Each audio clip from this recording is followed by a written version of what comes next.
The magic of Disney's Animal Kingdom is now streaming on Disney+. We're going to take a look at the very first episode of this brand new series, talk about a couple takeaways, probably pick a favorite animal, so stick around because I want to hear from you at the end as well.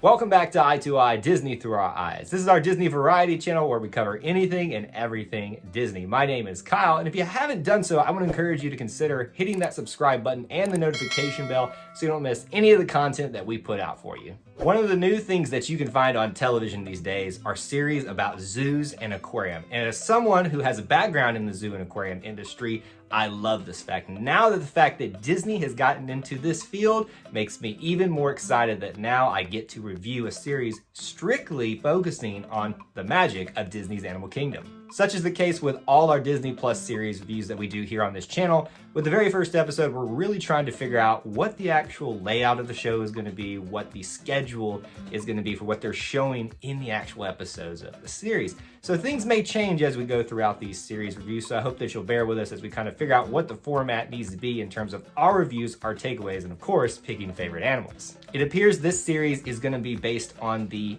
hour-length format that a lot of shows have on television. Now, it's only about 40 minutes or so, but if you kind of imagine and you think that this was on TV, there would be a couple of commercials built into this, so that's why it's really only about 40 minutes, but you can just think of it in that way. Let's not waste any more time and get into our impressions and review of the very first episode of the magic of Disney's Animal Kingdom. Storyline number 1, Kenya the Giraffe. The headliner and namesake for this episode is a notable giraffe mom at Animal Kingdom called Kenya. We learn a little bit about her history at the Harambe Wildlife Preserve and her offspring during her stay. The main story for her is training her to receive voluntary hoof care from the keeper staff. A lot of patience by both keepers and the animal is required to make this a success. Thankfully, it is a success and one I recommend watching to better understand the training process for animals in a zoo setting. Storyline number 2, Mac the African Elephant. Who's the biggest and baddest dude in Disney's Animal Kingdom? That's right, it's a bull elephant named Mac. We get to see the social structure of this bachelor group he leads in the park. Mostly, our story centers around a weird spot inside his mouth that was found during a routine check by the vet team. There's no better way to appreciate the efforts that go into working in a zoo than watching how they are able to get a clear image inside an elephant's mouth. Let that sink in. Storyline number 3, Kilimanjaro Safari's night lighting. Imagineering is key for any Disney park, but especially at Disney's Animal Kingdom. The trick is now you have to not just account for the human guests, but also the animals that live there.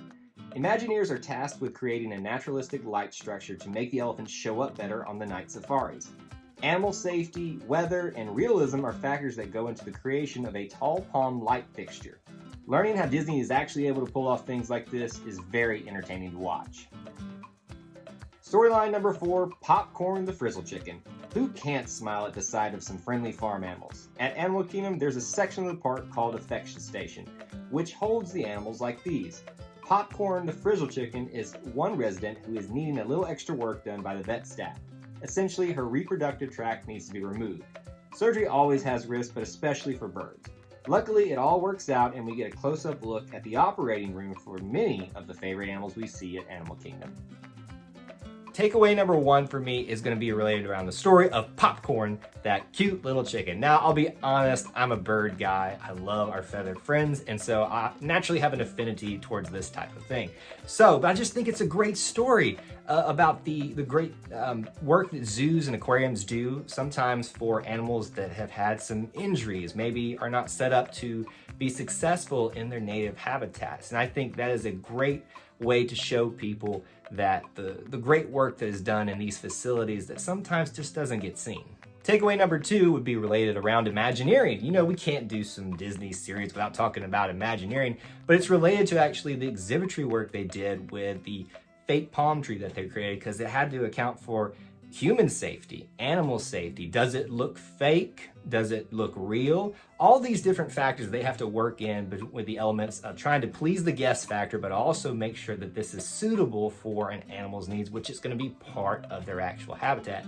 So it gives you a great insight into the process that goes through, not just at Disney, but at many zoos and aquariums. And my final takeaway is related to Mac and him being probably what was more suitable as the title for this episode. Now, the original title for this was related to Kenya, the giraffe, which was a great storyline, but it just felt like Mac, the bull elephant, kind of had the main areas of the entire episode, whether it was his main storyline with the situation that was going on in his mouth, or his love affair with another elephant, or even he got featured in the Imagineering segment showing about the palm tree. So I just felt like maybe the title of this could have been better utilized, showcasing the storylines of Mac in this one. And of course, that means I've got to pick my favorite segment, or really my favorite animal. I think this is what this really is going to amount to. I think you probably already picked up on it. I'm a bird guy, and I thought that chicken story of Popcorn the Chicken was not only an adorable name, but a great story to follow. And I just kind of when I saw that, it just made my heart happy that way they had an episode featuring all these giant animals that everybody thinks of, elephants and giraffes, that they told a smaller story that was just as important of a little chicken named Popcorn. Now here's your chance to give us some input of your own. I want to hear from you. What was your favorite segment of episode 1? Or even what was just your favorite animal if you don't even really have an idea about that? And here's another thing that you might want to have some thoughts or questions on. Remember, I'm someone that has some experience in the zoo and aquarium field. While I don't have all the answers, and probably a lot of them, I do have some insight into what's going on in the zoo. So if there's something that you saw in this episode that you have a question about or thought about, feel free to leave it down in the comments section below, and I'd love to discuss it with you there. With all our Disney Plus series reviews, we'll have some links to some other content on our channel that might interest you. Those are going to be probably around the vein of Animal Kingdom and maybe even some other Disney Plus series review that you might be interested in hearing our perspectives on. Those links are in the description below, and you can probably find them above in the video as well. That's all I have for you on this edition of Eye to Eye, but until we assemble again, my friends, may the force be with you, and I'll see you real soon.